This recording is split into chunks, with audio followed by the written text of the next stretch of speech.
definitely. So, yay! Excited. Thank you very much. It's wonderful to be back.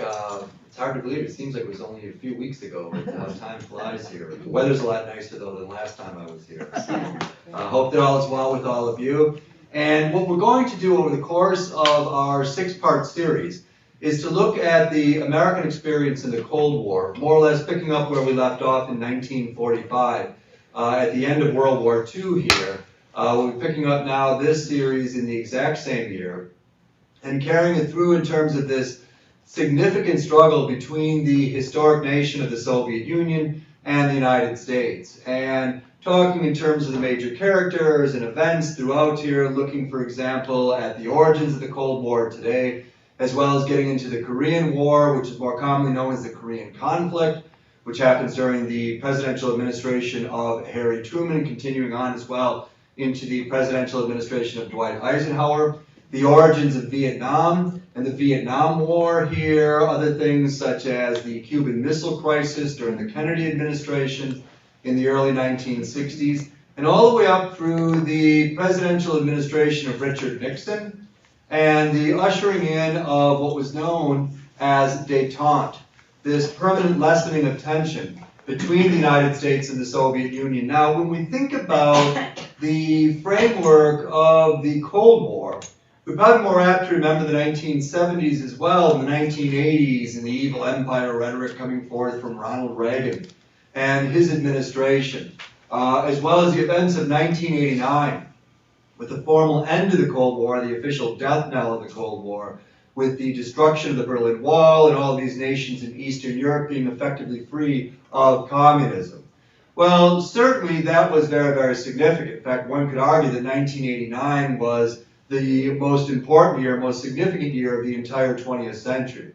However, most historians see the Cold War, for all intents and purposes, really being wrapped up by 1972, at least in terms of this extraordinary tension between these two superpowers, Soviet Russia and the United States. Well, to formally begin our series, our 6-part series, going in a chronological fashion just like we did, looking at the American experience from 1900 to 1945. Now we'll be looking at the American experience in this series from 1945 through 1972. Harry Truman. On the 14th of August, 1945, the American President Harry Truman announced before a packed conference at the White House that World War II had now officially ended. VJ Day, as it was known as, or Victory over Japan, was celebrated across the entire nation, a tremendous sigh of relief. While May 8, 1945 had been VE Day, or Victory over Europe, the European conflict here, where the Americans, remember, had sent half of their boys off to fight in the European theater. When this ended in May of 1945, there was something of a relief, yet by the same token, the United States was still heavily involved in the Pacific theater and was planning for this all-out amphibious landing on the island nation of Japan, which is going to be a long, drawn-out struggle taking onwards over the course of 1945 and 1946. Well, here on the 14th of August, 1945, Japan agreed to the American terms of unconditional surrender, and World War II came to an end. The United States paid a tremendous price in the Second World War, suffering the loss of over 410,000 lives, yet American deaths, by comparison to the rest of the world, especially in the European continent, paled, and paled quite significantly.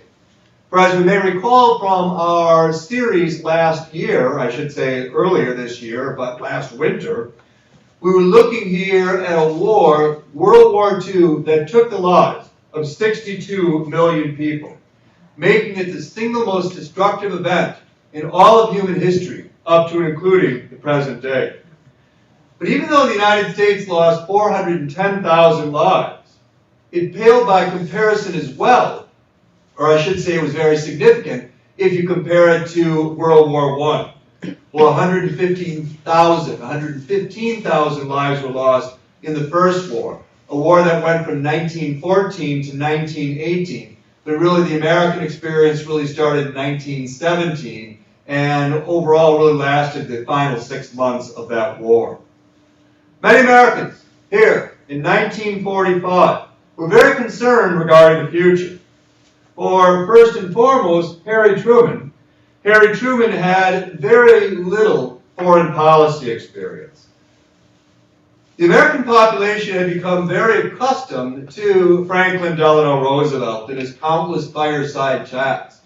And Roosevelt, who had been elected in 1932 to his first term in office, would see the nation through the Great Depression, which doesn't end until 1942 officially, but then also an even greater challenge for the American nation, for the greatest generation, would in fact be World War II, which began following the Japanese attack at Pearl Harbor on December 7, 1941. Well, Franklin Roosevelt dies on the 12th of April, 1945, before Nazi Germany has even unconditionally surrendered to the Allies. And you have this accidental president, as he was known as, suddenly becoming the new occupant of the Oval Office. Truman had been brought on, as we may recall, in 1944 on the Democratic ticket, as Franklin Roosevelt would seek this unprecedented fourth term. And he was looking here to serve a term probably not in its entirety. Franklin Roosevelt, from a health perspective, was in very, very bad shape in the fall of 1944. There is no doubt in my mind that if World War II had ended in 1944 instead of 1945, Roosevelt would not have run for an unprecedented fourth term. But he's going to pull it together and run yet again. And at the Democratic National Convention in August of 1944, for the Democrats, they knew that the vice presidential candidate who would be put on this ticket was no longer going to be Henry Wallace. They had had it with him. The person they were going to choose was of the utmost importance because that individual was most likely going to become the next president of the United States. So it wasn't going to be a vice president who's kind of off in the shadows with a couple of ceremonial roles up to and including the present day. You don't see them too much. You don't hear about them too much. But in the event here of a resignation of a president or the death of a president, suddenly they are cast into the spotlight. Well, Harry Truman was the ultimate dark horse here, not even one of the 5 major vice presidential candidates, but he was viewed here as much more of a moderate. He wasn't too conservative, he wasn't too liberal as far as the Democrats were concerned, and they put him on the ticket. This is very important because the Democrats were convinced that Franklin Roosevelt would, in fact, retire as soon as World War II was over. Most likely he wouldn't. Or he was not going to live through a fourth term in office. He is just 63 years of age here as he is inaugurated for this fourth time, and he meets with Harry Truman.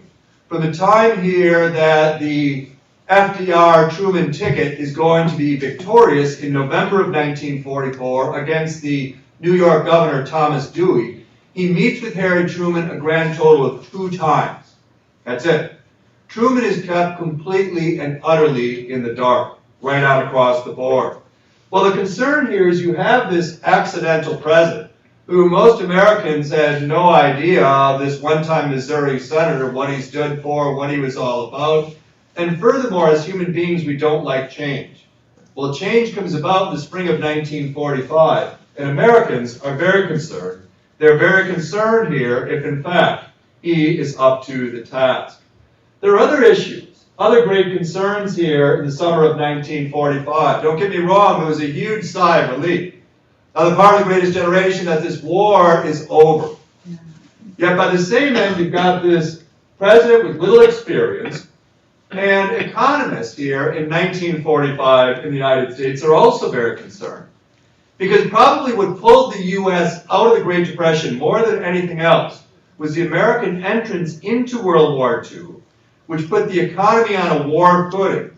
And in terms of economic production, it's going to absolutely surge. It needed to. Well, you also had this labor shortage for the first time in decades. As the American boys were going off to the Pacific and off to the European theater, in this sense, you had the unsung heroes stepping up of the greatest generation, Rosie the Riveter and company, better known as American women, who, remember, by 1944 were making up 40% of the American workforce. Well, now the concern here is that with the war over, and all these soldiers, tens of millions coming back home to the United States, or I should say over 10 million, economists feared with these defense cuts, along with these soldiers returning home, that unemployment, which was under 3% in 1945, could climb to 13% by the end of 1946. Now, you have here a nation that has experienced the Great Depression. And remember, throughout the entire decade of the 1930s, unemployment never drops below 14% in this nation. So in essence, what economists are fearing is that we're going to go right back to the 1930s. Second major issue, these economic issues, these economic concerns. Third major issue, third major concern for the United States were race relations, or racial relations. They were also very, very strained here in 1945 and onwards as well into 1946 and beyond for that matter. There were race riots in Detroit as well as Harlem.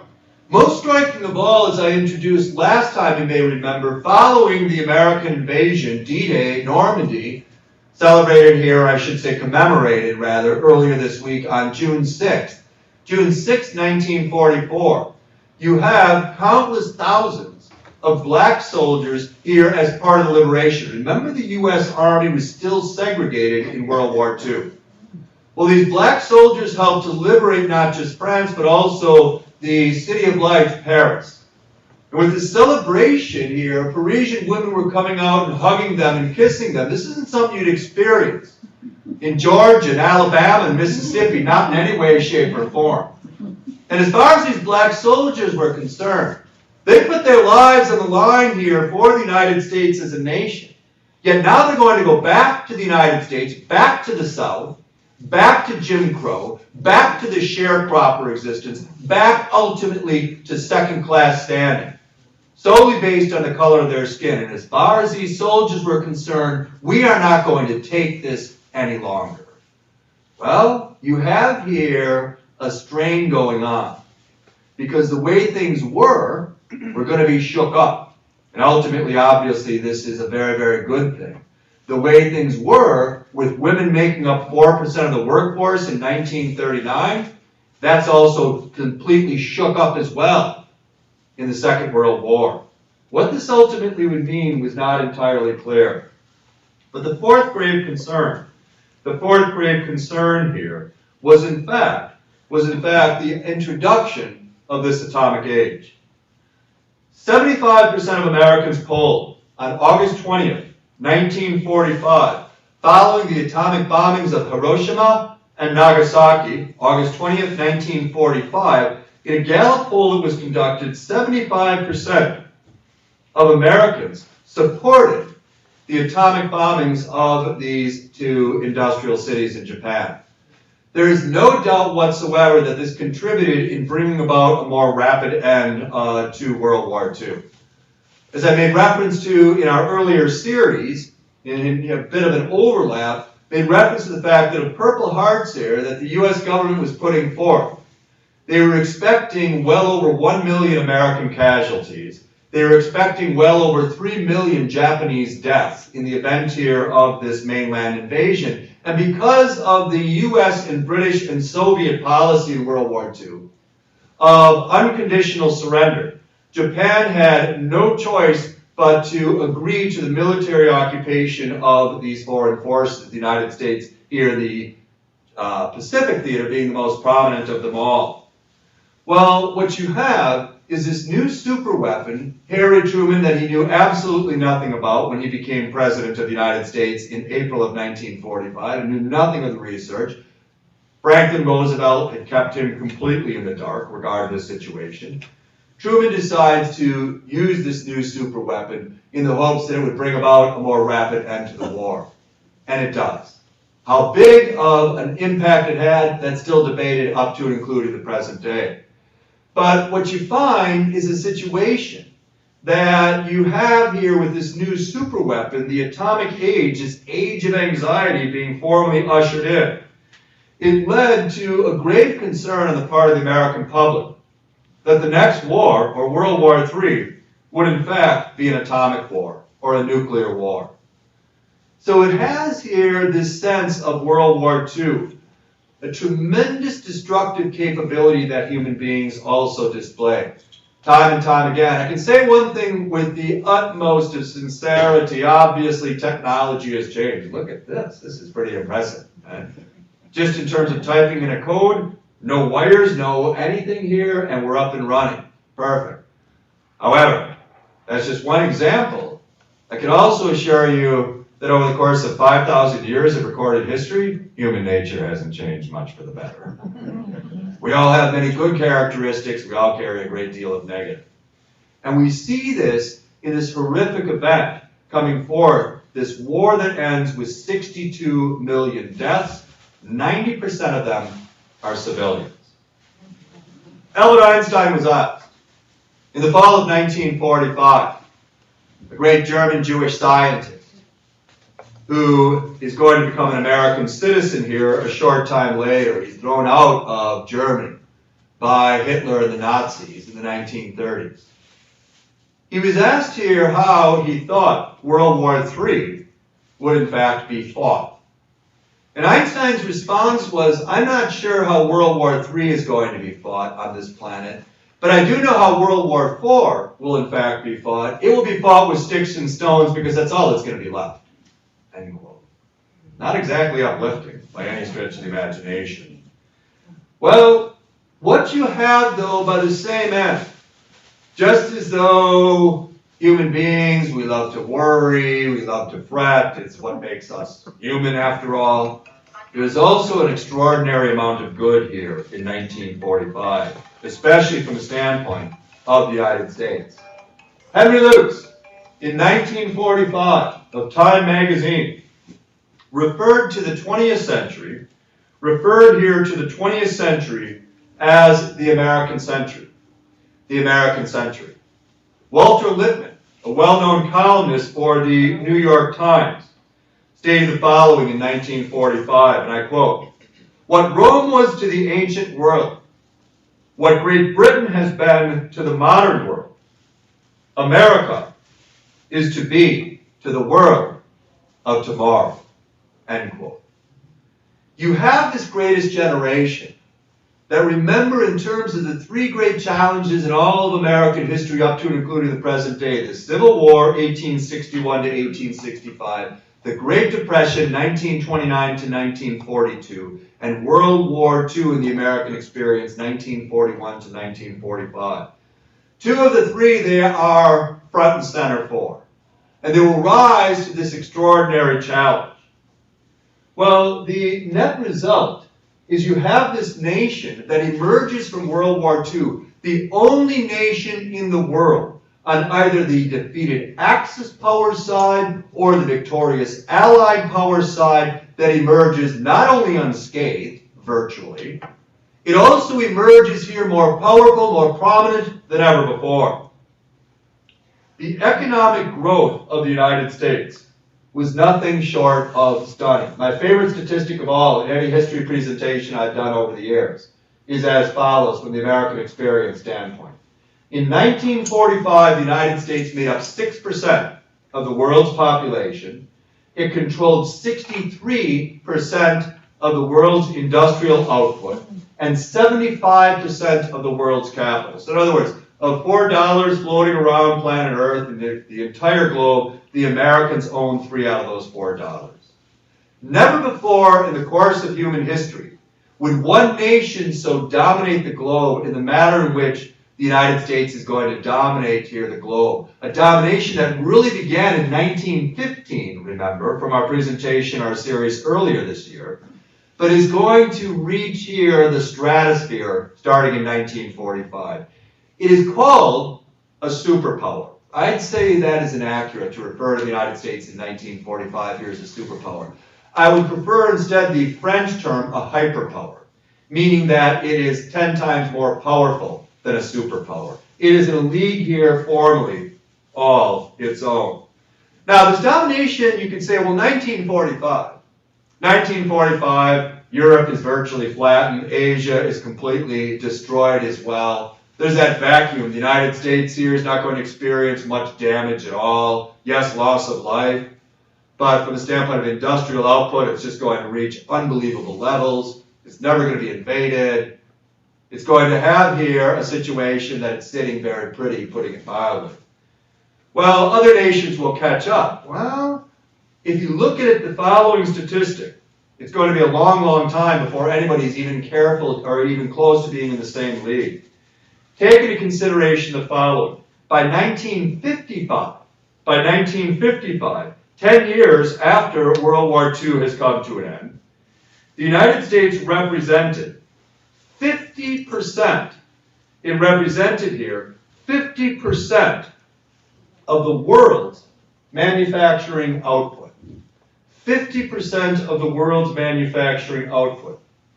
57% of the world's steel output came from the United States. So 57% of all the steel that's being produced around the entire globe comes from this population representing 6% of the population. Here, living in its own little private part of the world, you could say its own little private Idaho, with good relations to the north and with Canada, good relations to the south with Mexico, had followed this isolationist path through and through, and now it has really come into its own. 57% of the steel, 43% of the world's electricity was being produced by the United States in 1955.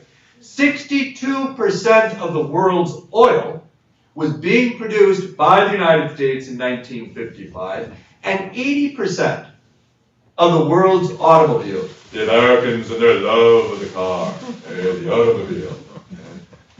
You have here 80%, 4 out of every 5 cars, from a global standpoint, being produced by the United States.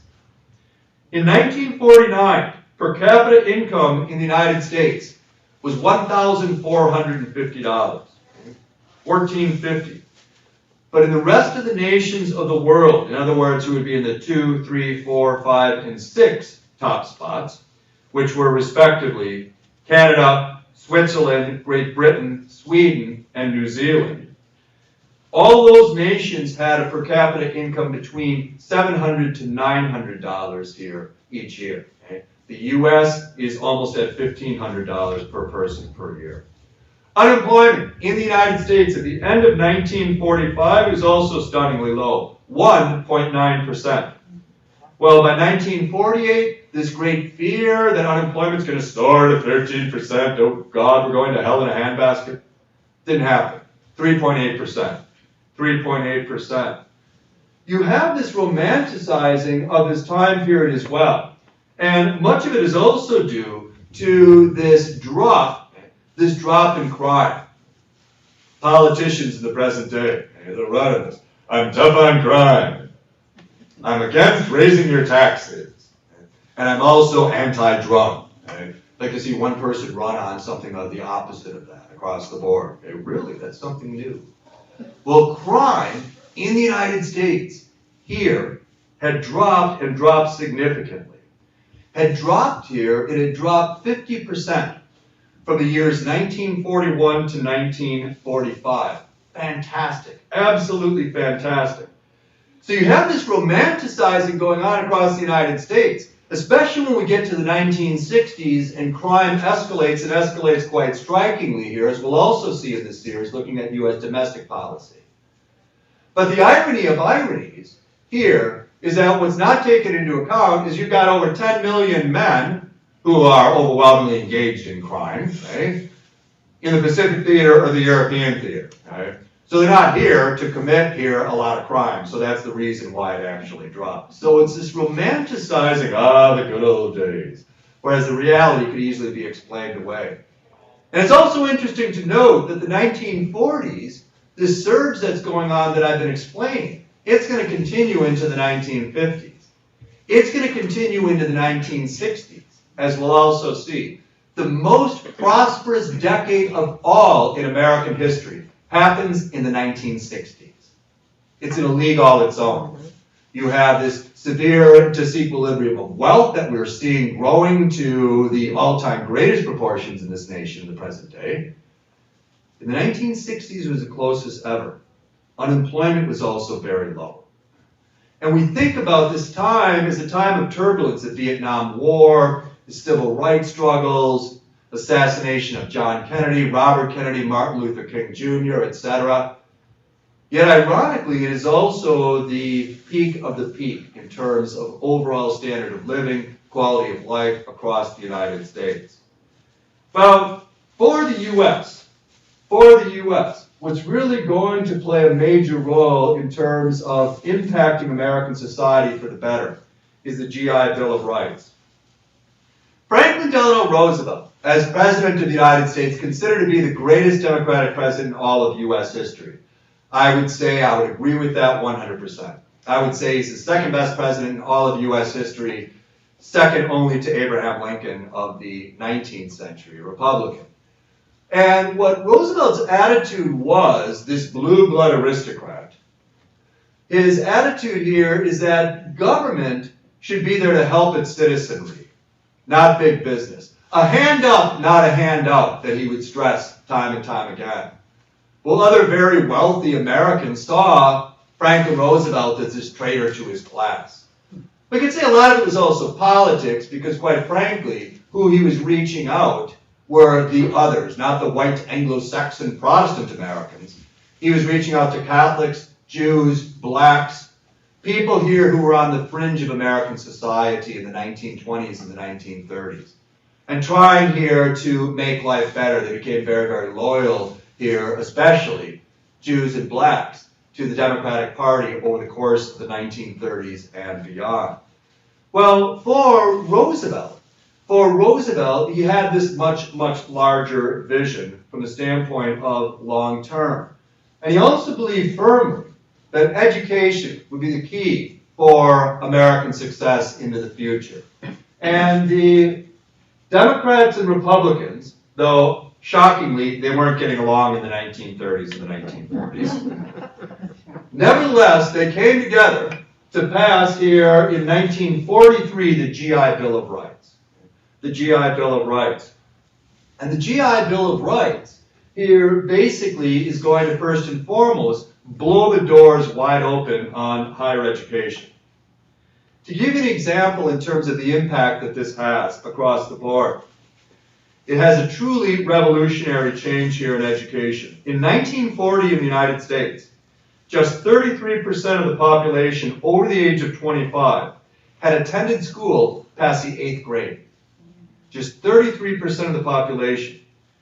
It is also here in 1940 in the United States that just 25% had graduated from high school. Only 4% had graduated from a 4-year college or university in 1940. Teachers in the United States earned less than truck drivers, garbage collectors, as well as bartenders. The United States spent less on education in 1940. They spent less in education than either Great Britain or the Soviet Union here, their two allies in the Second World War. Well, all of this is going to start changing in the backdrop of the Second World War, and the capstone for this will be the GI Bill of Rights. It is, I would argue, with perhaps the Civil Rights Act of 1964, the single most important piece of legislation ever passed in American history. For what the GI Bill of Rights did, first and foremost, is it offered World War II veterans aid to purchase homes, to start businesses, to attend colleges, perhaps most striking of all. College was the biggest of all. And in this situation, what these veterans would be given would be $500 a year, which would cover their tuition for college, as well as purchasing all of their books that they needed for the academic year, and also a $65 a month stipend from the federal government. And if you had any children, that stipend then increased to $90 a month, okay? Because you're going to be in college, you're going to be in school, you're not going to be able to, work full-time, etc. You're going to be a full-time student here. More than 50% of vets took advantage here of this educational opportunity. It was a total of 7.8 million. 7.8 million veterans used it by the time here, were involved directly or indirectly with the GI Bill of Rights as it was known as, by the time the program ended in 1956. In 1940, the United States had awarded 216,000 bachelor's degrees. 216,000 bachelor's degrees in the year 1940. In 1950, it increased to 497,000 degrees, bachelor's degrees here at this time. Speak from a standpoint in terms of actual also experience, my father, he was the oldest of 8 kids, a farm boy here from New London, Wisconsin, who fought in the European theater in the Second World War. He went to college exclusively on the GI Bill. Had it not been for the GI Bill, there's no way he would have been able to go to the University of Wisconsin-Madison. It simply would not have happened. It simply would have been beyond the pale, out of the question. The impact that this has is nothing short of extraordinary. And it's going to, here, colleges and universities are going to be all the more important here, and you're going to start drawing international students as well to American colleges and universities, something that continues, obviously, up to and including the present day. But the low-interest loans to purchase a home, low-interest loans to start your own small business were also here very, very striking, very helpful across the board. Well, domestic policy, therefore, there are concerns across the nation, no doubt. And in fact, with this GI Bill, the southern states saw to it that they kept the black veterans from gaining virtually anything, of being able to get any sort of small business loan, any sort of loan for a home, and most significant of all, in terms of college education. Yes, it became political. It's a very, very difficult, a very depressing chapter in this nation, and remains as such up to and including the present day. But for countless other American veterans, it helped. And it helped here a great deal. Well, for the new President Harry Truman, he is taking over at this critical time. He's well versed in domestic policy, but he has very, very little experience here in foreign policy. And what you have is he is inheriting here, as is the case with any U.S. president, what your predecessor did, whether it was something positive or something negative or something that the question was still unresolved, well, you inherit it nevertheless. And Harry Truman here is he is of course going to inherit Franklin Roosevelt's decisions, and he's going to have to decide if he wants to follow them, embrace them, start a new path, whatever the case would be. Well, to have an understanding of the Cold War, of how all of this, in fact, formally comes into being, we have to go back to World War II. We have to go back to the framework of World War II as the Second World War is, in fact, formally winding down. And you have, of course, in World War II, these 3 great allied nations, the United States, the Soviet Union, and Great Britain. Now, Britain is going to emerge from World War II under the leadership here of Winston Churchill. You can see him in the photograph on the left. They're going to emerge from World War II victorious, but bankrupt.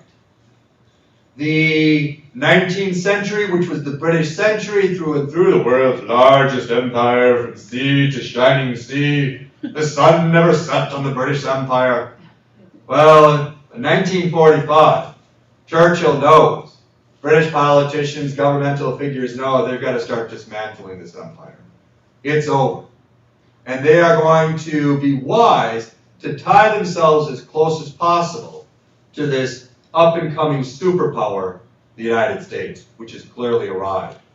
Well, the British, therefore, are in a very, very difficult situation here as World War II continues to unwind. It's even worse for the Soviet Union. Here we are. This is in February of 1945. This photograph is taken. There's Joseph Stalin on the far right, General Secretary of the Soviet Union. And the Soviets are in an even worse state because the Soviet Union, as we introduced in our presentation earlier this year, the Soviet Union is going to suffer the loss of 30 million lives in World War II. Never before in the course of human history is one nation going to suffer in the manner in which the Soviet Union suffers in World War II. This is all the Soviet republics at this time, whether we're talking Russia or Belarus or Ukraine or Latvia, Lithuania, Estonia, or Moldova. The list goes on and on and on. What you have here is in World War II, 32 million deaths on the Allied side, 32 million. And of those 32 million deaths, the Soviet Union loses 30 of those 32 million. 30 million. The psychological scarring here that this nation goes through, quite frankly, is felt up to and including the present day. And for Stalin, here pictured on the right, he knows this. And it's not just this massive loss of life that this nation, the Soviet Union, has endured at the hands of the Nazis and a supposedly civilized and cultured nation of Germany. It is also the material destruction. $464 billion worth of damage the nation of the Soviet Union suffers here in World War II. $464 billion. In the midst of the Cold War, in 1961, President John Kennedy gave a speech. And he referenced this very point, and he stressed, American people, I want you to picture something for a moment. The continental United States with the Mississippi River flowing down the middle. Now, American people, I want you to envision everything east of the Mississippi River completely flattened. That is the level of destruction that the Soviet Union experienced in World War II. He's right. Dead on accurate. I had a group of students from the University of Wisconsin, and this is back in the early 1990s. I'd been there previously, but on this tour we had this step-on guide. We were in Leningrad, the city now of St. Petersburg. And there was this burned-out building, and I said to the guide, what happened here? She said, oh, that's from World War II. This was 1992. And I said, oh, it's a World War II memorial. She said, no, there just hasn't been the money to knock it down and build something else at this stage. This has been going on for decades. This nation never recovers. It never recovers. The Soviet Union is a superpower from a military perspective. The United States is a superpower from a military perspective. The United States is also a superpower from an economic perspective. You can take the top 10 nations in the world economically here in 1945, 1950, 1955. The United States is in the number 1 spot. The next 9, all the way through 10, none of which would be the Soviet Union. The next 9 nations combined aren't even in the same league economically as the U.S. The Soviet Union, in that economic framework, is not even going to crack the top 20. They are a second-rate nation. Second-rate, through and through. So the United States is a superpower economically and militarily. The Soviet Union is destroyed, for use of a better phrase, and is experienced as well for the survivors this massive psychological damage of what transpired in the war. 93% of the dead in the Soviet Union were civilians here in this horrific war. World War II in the European theater was decided, not by D-Day on June 6, 1944, it was decided in the titanic struggle on the Eastern Front between the Soviet Union and the German Wehrmacht. Well, what you have here is a case that at the Yalta Conference, we see our first step into the Cold War. Because what happens here at the Yalta Conference is a decision is made, first and foremost, as to which nation would have the honor of taking down the city of Berlin. Adolf Hitler boasted, not only is he an anti-Semite, he is also a full-blown racist. Adolf Hitler boasted that this would be the 1,000-year Reich, this new world order. It made it 12 years. And what the Allies here at the Yalta Conference in February of 1945, they know Germany's on the way out. The longest Germany's going to hold out here in early February 1945 will be early May. Most likely it should be done by April. But it's decided at the Yalta Conference. Franklin Roosevelt, here in the middle, of course, in the photograph, and Winston Churchill, they decide to allow for the Soviet Red Army to take down Adolf Hitler's capital city, his 1,000-year Reich. What was going to be the most beautiful city in the entire world for the Aryans suppressed. Well, they do this out of respect towards Stalin and towards what, by the same end, the Soviets had experienced here at the hands of the Germans in the Second World War. Stalin is grateful.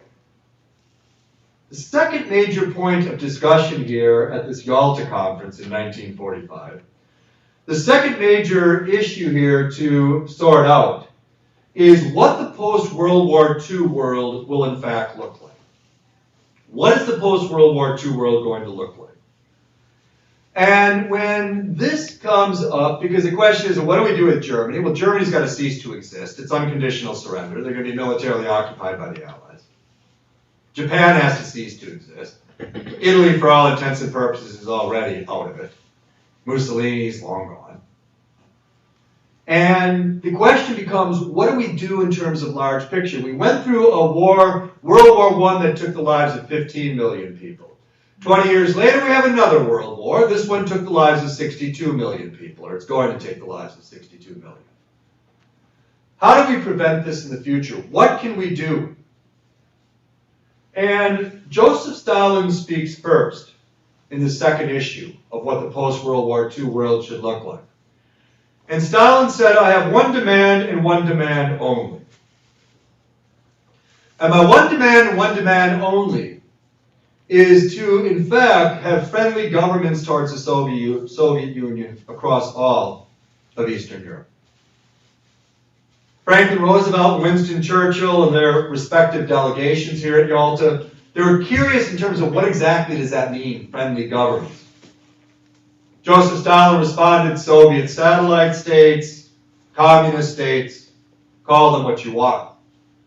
And here's a map to basically put out some of it. The Soviet Union here was looking, those nations in orange, okay, not all of them, but many of them, Poland, Czechoslovakia, Hungary, Romania, Bulgaria, Albania, and Yugoslavia were all going to be communist-style governments, communist-style states once World War II here is over. Now, Winston Churchill speaks up immediately, and he utterly and completely opposes this. Churchill's attitude is, listen, for the most part, these nations of Eastern Europe have been dominated by the disgusting right wing, the Nazis, the ultra-right-wingers. And now they're going to be dominated by the ultra-left wing. At this critical time in history, Winston Churchill said, how about this? How about a compromise? How about we allow for open elections to be held in Poland, Czechoslovakia, Hungary, Romania, Bulgaria, Yugoslavia, Albania? And we allow all these different political parties in the respective nations to participate. And if they vote for a communist-style government, great. But let's have this democratic gesture come forth. And if every single one of those nations wants a communist-style government, no problem, I'm all for it. But you can't simply impose a left-wing government on them any more than the Nazis should have imposed a right-wing government on them. It's domination, it's might makes right, plain and simple, and it is also morally and ethically wrong. Well, Churchill and Roosevelt know. They know that Joe Stalin is a complete thug. He's a total tyrant. He's responsible for the deaths of millions of his own people. They've known this since the 1920s, early 1930s. No doubt about it. Yes, they joined with Joe Stalin because they viewed here the Soviets and Stalin as the lesser of two evils, especially if compared to the disgusting Nazis and Adolf Hitler. And they were right, 100%, no doubt about that. But Churchill here is offering a more common ground. Stalin's response was absolutely not. There's not going to be any open elections in any of these nations. Not going to happen. My one demand and one demand only is to have this buffer zone. This buffer zone between Western Europe, hostile towards my communist state, and the nation of the Soviet Union. Well, Franklin Roosevelt then intervenes. And as far as Roosevelt was concerned, he knew that the Americans and the Soviets weren't exactly close. But the last thing he wanted was a falling out between the Soviet Union and the United States over this issue. And what Roosevelt said here at the Yalta Conference is, okay, I will allow for you, Joe Stalin, to have a free hand in Eastern Europe. We'll step aside, Churchill and I. However, I also want you, in return, to promise to declare war on Japan. Because here's the situation. Germany has not been defeated. The Soviet Union is not at war with Japan. They never have been in all World War II. They've had their hands full with the Germans. And so FDR's attitude is, if you will help us, because we're going to be launching this amphibious landing on Japan, we're going to lose all these lives. Remember, I referenced the fact of Purple Hearts in the U.S. military in preparation for this amphibious landing. If you receive a Purple Heart in the present day, basically it's something that would have been manufactured back in the spring and summer of 1945 because it was such a huge surplus. Because it never happened. It wasn't necessary following Hiroshima and Nagasaki. Joseph Stalin is going to be given a free hand in Eastern Europe on the part of the U.S. president if he promises to declare war on Japan. Stalin said, okay, you've got a deal. Within 3 months of the formal unconditional surrender of Germany, the Soviet Union will also declare war on Japan, help to bring about a more rapid ending here to the Pacific Theater War.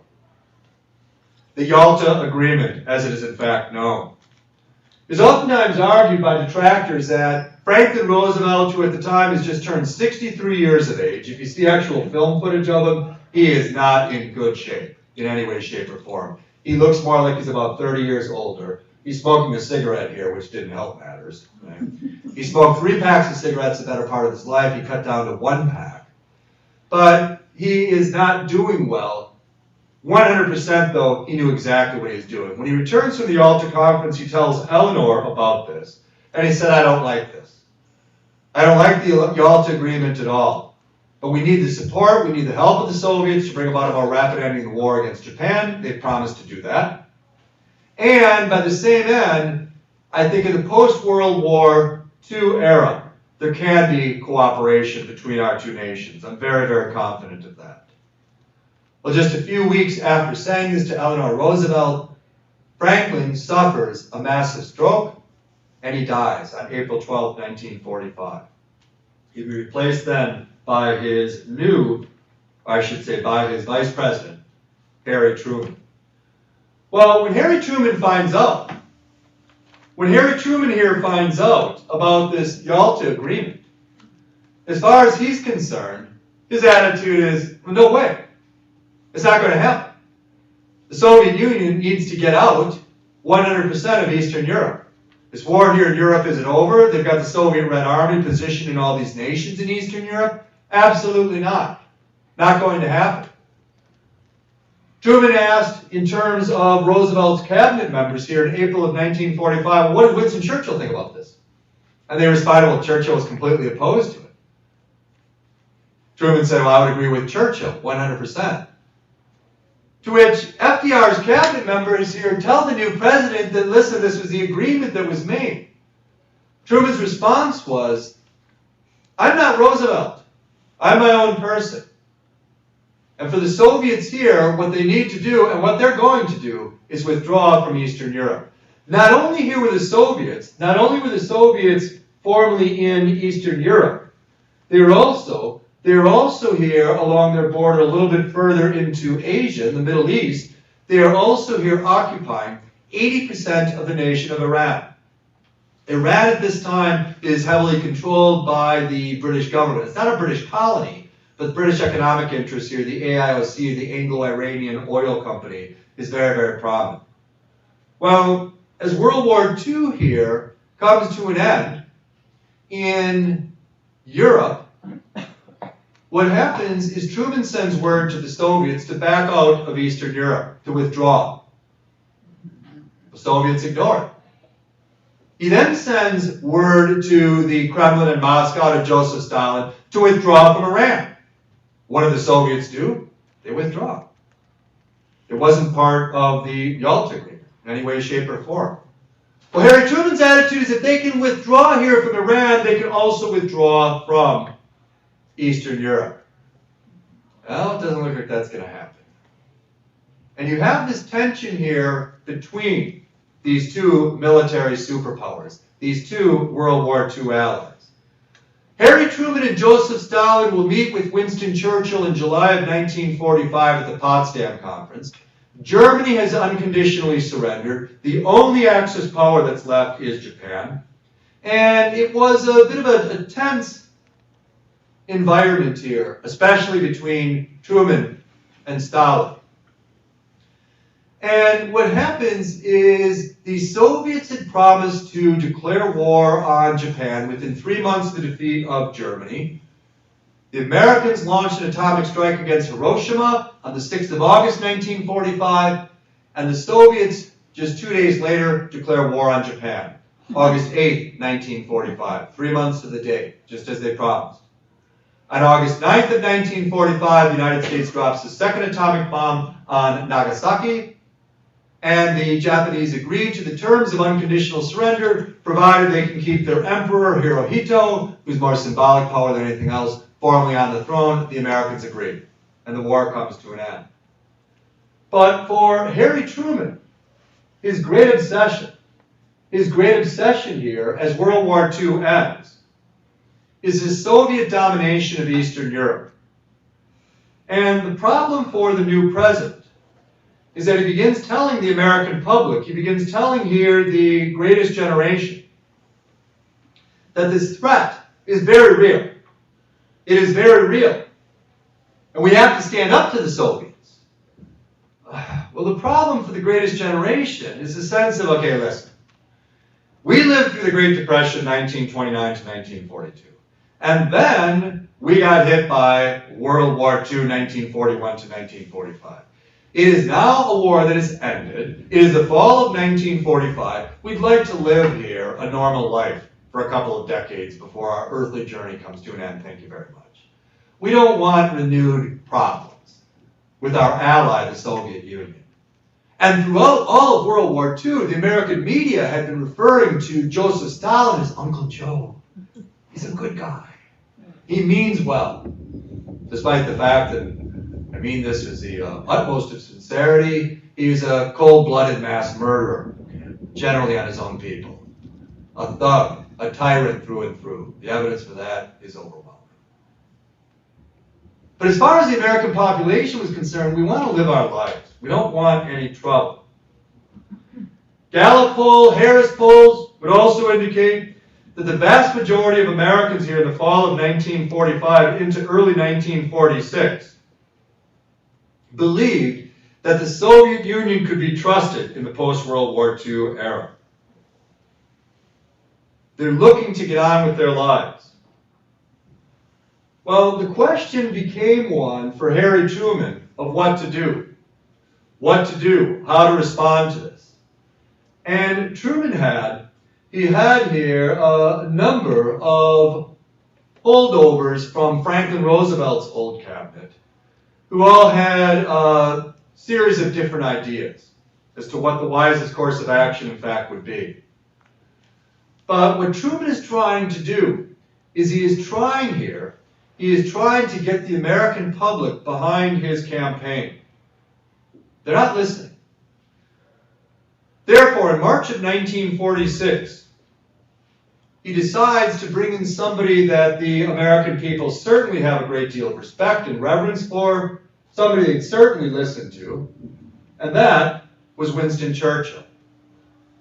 And he also knows that Churchill is completely opposed to the Soviet domination of Eastern Europe, and had been right out of the gate. Well, Churchill is going to travel to the United States. He's going to go to Harry Truman's home state of Missouri. And in Fulton, Missouri,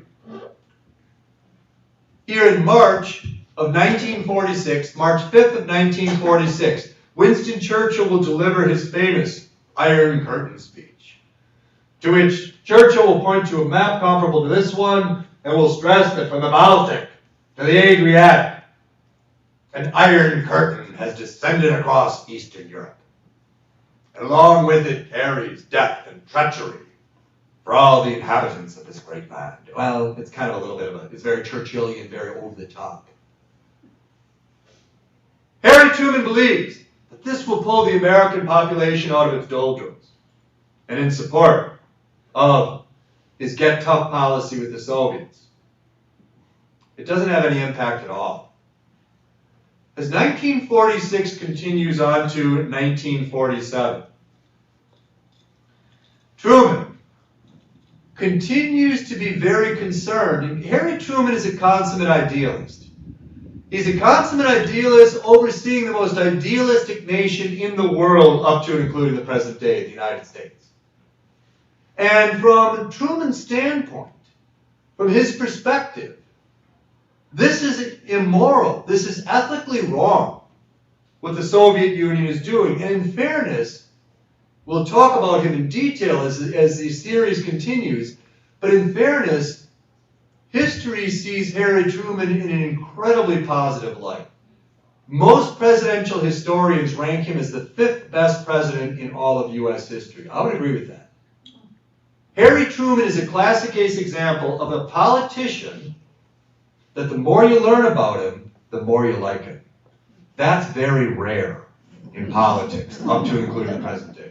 I don't care if you're talking Democrats or Republicans. That's very rare. Another example of that same pathway, the more you learn about him, the more you like him, Dwight Eisenhower, Republican from the state of Kansas, from Adelaide. Eisenhower is someone whose star continues to rise. He's usually ranked as the 7th or 8th best president in all of U.S. history. He is a classic case example of the more you learn about him, the more you like him. Another one, my hero, we're supposed to be unbiased in history. I can't help it, Eleanor Roosevelt. I'll just get that out there. We all know Tim's got a huge crush on Eleanor Roosevelt. She can do no wrong, etc. She's a classic example. One of the greatest of all heroes in American history as far as I'm concerned. This trailblazer, this woman way ahead of her time.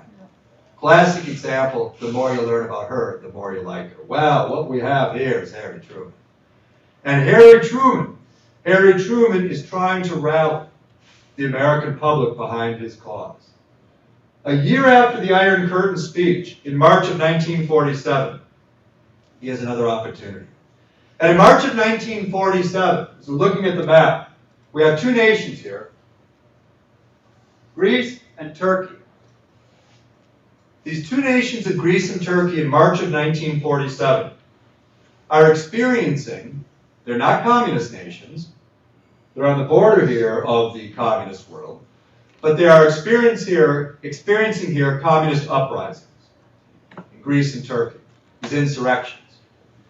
Harry Truman is going to go across the airwaves here on March 12, 1947, and he is going to stress the following. American people, I want you to know about an event that is unfolding across Europe as I speak. There are communist uprisings going on in these democratic states of Greece and Turkey. Communist uprisings that are seeking to overthrow the democratic elected governments here in these two respective states. And I ask Congress for $400 million in aid immediately to be sent to these two nations to defend themselves against this communist menace, because the Soviet Union is 100% behind it. Are there communist uprisings going on in Greece and Turkey? Absolutely. No doubt about it. Is the Soviet Union behind it? Is the Kremlin in Moscow financing this and supporting this? Maybe. There's not real strong evidence one way or the other. Nevertheless, Congress is going to agree, and $400 million in aid will be sent to these two respective nations. Harry Truman turned to his press secretary that evening before he gave this lecture to the American public, and he stressed that he was going to, quote, scare the hell out of the American people, end quote. Well, he did just that. It will also be on this evening, March 12, 1947, where Harry Truman is going to introduce. He is going to introduce what becomes known as the Truman Doctrine. Now, you might remember back in January and February when we were together last, and I was stressing that the big challenge in American history was the sense of isolationism. Okay?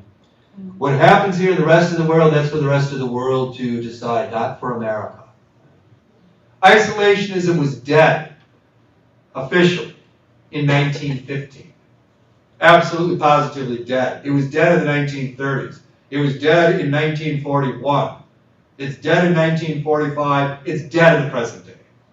Absolutely, positively impossible. Well, what you have here with this Truman Doctrine is the official statement, at least indirectly, that it's dead. The Truman Doctrine states as follows. It's going to become a hallmark or foundation of the Cold War. It states as follows. The United States, from this time onwards, will defend any nation, anywhere in the world that is opposed to communism. Opposed to communism. The United States, from this time onwards, will defend any nation, anywhere in the world that is opposed to communism. What had been this policy of isolationism, which had already been dead for decades, now it's going to shift into one more of potential interventionism. The American public is now going to start rallying behind Harry Truman like never before in the spring of 1947.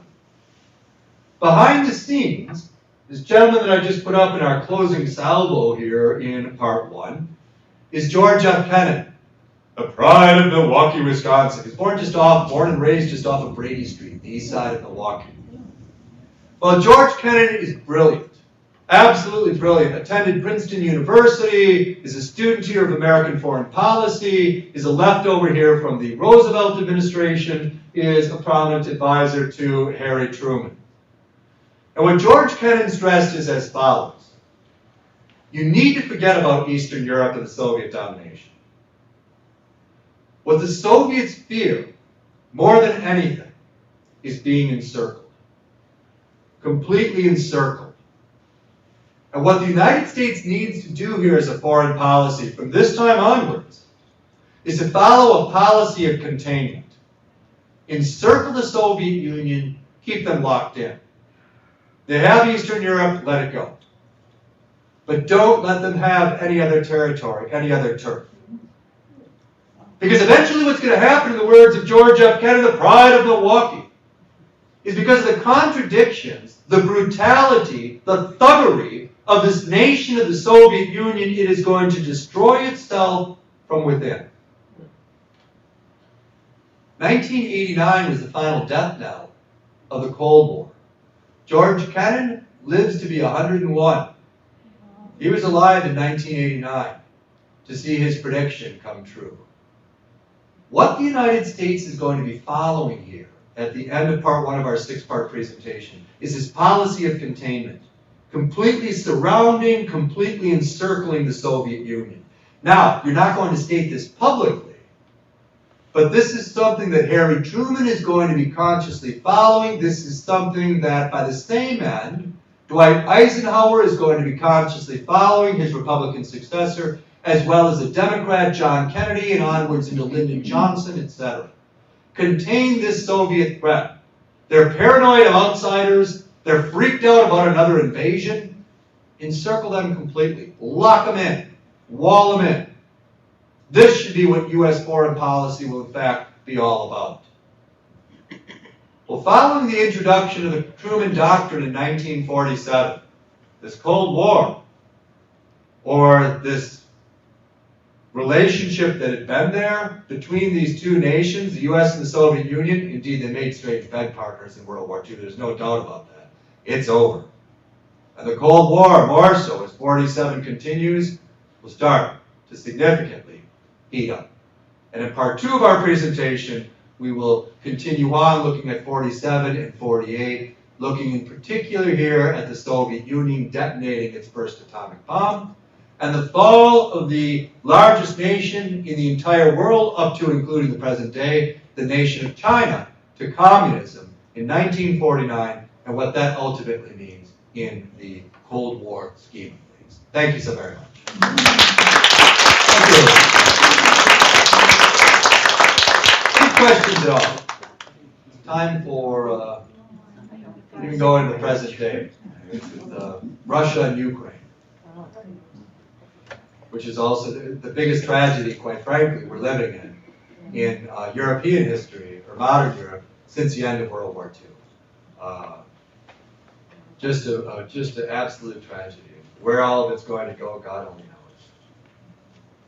Any questions? If you have any questions at all, swing on up. Otherwise, wonderful to see you again. Thank you so much, and I'll see you again shortly for part 2. Be well. Thank you.